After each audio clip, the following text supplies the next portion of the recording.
Hey, this is Kevin Murray, your Digital Days instructor. I'm going to teach you how you can make a template out of a site that you've already created.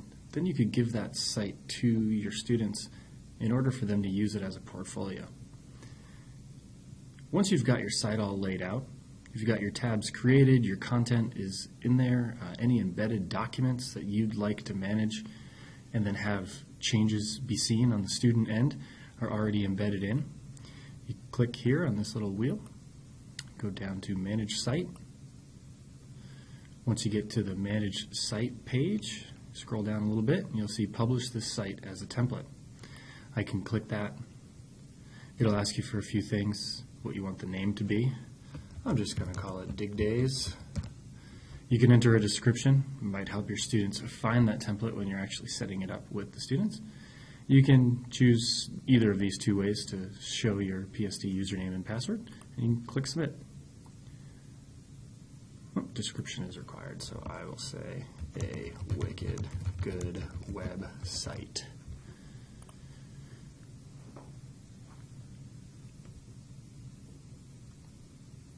Once the site is created, it's in a Poudre School District template gallery.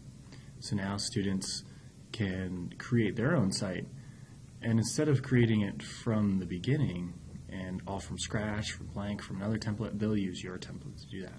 Let me show you what that looks like. Come back here to my Sites page, and I want to create a new site. Here you can select a blank template, but you don't want to do that. You want to browse the gallery for more. So a student would be clicking here in your class to find your template of their portfolio, their project website, whatever you'd like. Here you can see that we're in psdschools.org, and you can see some of the more recently and heavily used portfolios. So there's one from the Fossil Ridge, looks like German class. This is one that we created for Mr. Blank at Kennard. And there's a whole bunch of other ones here. If we just search for the name, we called it Dig Days. There it is, a wicked good website, and I can click on it. I need to scroll down just a little bit, so we can hit select. And now it's selected that. I can name it whatever I would like it, so I'll name it Digital Days 2. And it automatically populates down here where it's going to be stored. If you don't like that, you can change it. And then we hit create.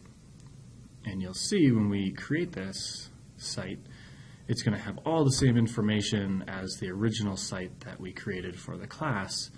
Now, since it's in my hands, I can customize it. So here it is, Digital Days 2. You can see this is what it looked like before.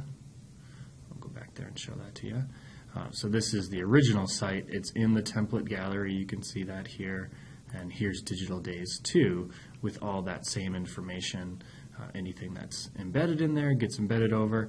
Now any changes you make to this original template from here on out, once students have picked up your template, will not apply to their template. So if there's something you don't like and you want to change it for the next class, you can. The next semester, you can. The next year, you can. Thanks. Any questions, you can contact either Mike Foster, myself, Kevin Murray, or Rhonda Summerlin at the numbers here.